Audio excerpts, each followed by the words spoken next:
This guide has been inspected and approved by Luminous. Hey guys, this is SunsFan and welcome to the official Dota Cinema Guide to Kunkka.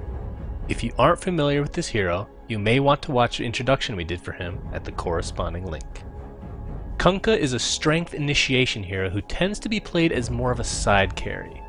He unfortunately, or fortunately depending on your perspective, is notorious for being a one-hit wonder. Skill build. We're going to stick with two general builds for Kunkka. The first is our default build for all-around purposes. If you're thinking about getting first blood with some lane combination, then take Torrent first. Otherwise, the general build is to get Tidebringer first, and to max it by 7. In many cases, this will win you the lane since it's very difficult to avoid this skill. At 2 and 4, you'll get Torrent, while of course getting Ghost Ship at the standard 6, 11, and 16. Depending on how the game is going and whether you need to guarantee your Torrent, you could potentially get a couple levels of X marks the spot before finishing off your Torrent. But because we're sticking to generalities here, we're going to say you should typically finish maxing your Torrent before getting any into X marks the spot. By leveling Torrent, not only does the damage increase, but more importantly, the slow will last for a longer duration.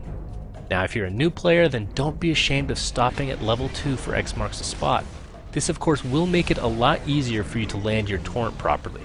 But as you gain more experience, try to level it up, because the casting range increase can make a world of difference. The second build is if you have some guaranteed stuns. You're basically taking the first build and changing the priority of Torrent to first and Tidebringer to second. To spell it out, you max Torrent by 7, no matter which path you want to take with it, and then you max Tidebringer by 9, leaving X marks the spot for last as per norm. Item build. For starting, get your basic health regeneration to go along with a stout shield and some branches. You'll definitely want to turn those branches into a wand at some point because your mana capacity is one of your weakest points. If you're expecting to farm for a long period of time, a Quelling Blade could also be a good choice, although last hitting creeps really isn't too difficult with Kunkka. Boots for Kunkka are kind of split between power treads and phase boots. Power treads are nice for a stats boost, although the attack speed doesn't really come into play with Kunkka. However, if you're a clever player, then you'll change to int treads whenever casting a spell, since it'll allow you to save up a lot of mana. Phase boots are good, since they add some extra damage to your punch in the face initiation. It'll also provide you some extra move speed, which can be crucial in chase situations, which is another forte of our friend Kunkka. Into the core items for Kunkka, there are some variations from player to player.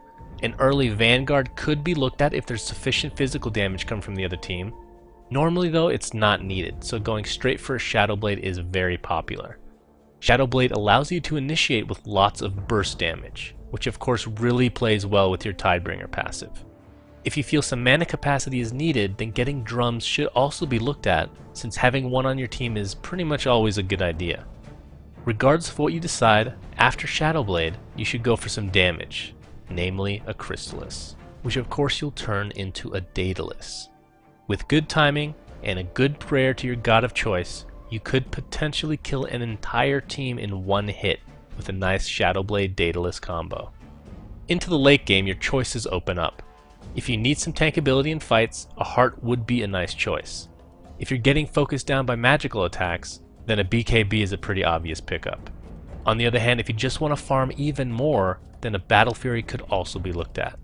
Lastly, if you want a mix of tankiness to go along with potential DPS output, go with an Assault Cuirass, since you'll gain a ton of armor, attack speed, and lower everyone's armor, therefore allowing you to deal that much more damage.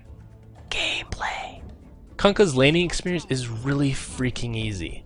Tidebringer will win you the lane more often than not. If it doesn't, either you're doing it wrong, or you're really doing it wrong. But throughout the game, depending on your item choices, your mana capacity is absolute garbage. This means using Torrent to farm is a no-no. Of course, an early Battle Fury or drums could technically remedy this to some degree. Either way, Torrent is most commonly used as a follow-up spell. This means that someone on your team will actually initiate for you, allowing you to hit a proper Torrent. Now late game you become a much better initiator since X marks the spot is basically a spell that will allow you not to embarrass yourself with mistimed Torrents. One last note with Torrent is the cast animation is very distinct, and when activated will cause the enemy to most likely dance around in the lane. Use this to your advantage and play some mind games. Perhaps cast it in a location you'll think they'll move to, or better yet, use S to stop the actual spell from coming out, therefore keeping the enemy on their toes at all times. Tidebringer is just stupid. It deals ridiculous damage in a cone-shaped AoE, which of course if you're going against it, you will swear to the gods it's bigger than the tooltip says.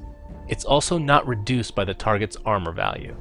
Added onto this is a little trick. It works for denying, but doesn't actually activate. This means you should be able to out-deny your lane if you aren't getting harassed too much. X marks the spot is obviously a combo with Torrent, but has so many more uses. It's arguably the best single target chase mechanism, especially when leveled. I mean, enemies can TP to their base and still return, which of course is always hilarious to see. And lastly, your ultimate ghost ship has a couple main uses. First, the obvious. It'll deal AoE damage, which is great for teamfights, and will also stun through magic immunity. It can be difficult to hit, but luckily for you the other benefit of the ship is felt regardless of whether you hit it or not. The move speed increase allies get is nice, but Kunkka's Rum gives you an 8-second buff of taking 50% damage. This is huge for teamfights, but can of course be a little deceiving at the same time. You'll still take the damage you receive during this time eventually, but luckily it will not be the source of your death. This in many ways is a double-edged sword, since teamfights that seem to be going well, in actuality may not be the case. This is where good game sense comes into play, aka knowing when you should retreat or keep on fighting in battles. Whatever the case, Kunkka's Rum sounds mighty delicious. For actual teamfights, landing your ship is difficult without someone to initiate for you. If you happen to land a good torrent on bunched up enemies, then, well, most of your work is done. Either way, positioning and communication are key to landing good combos with your team.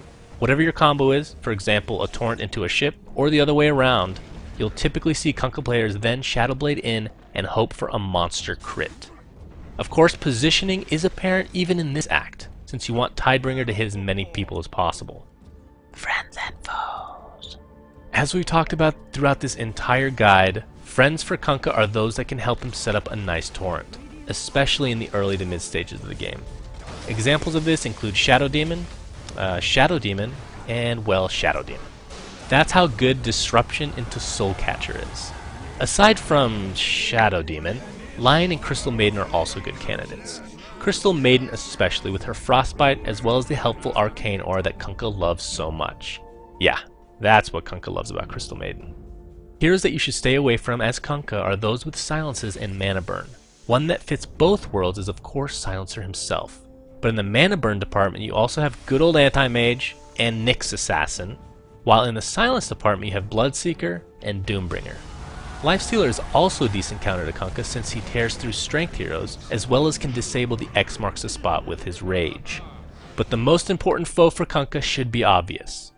It's Tidehunter.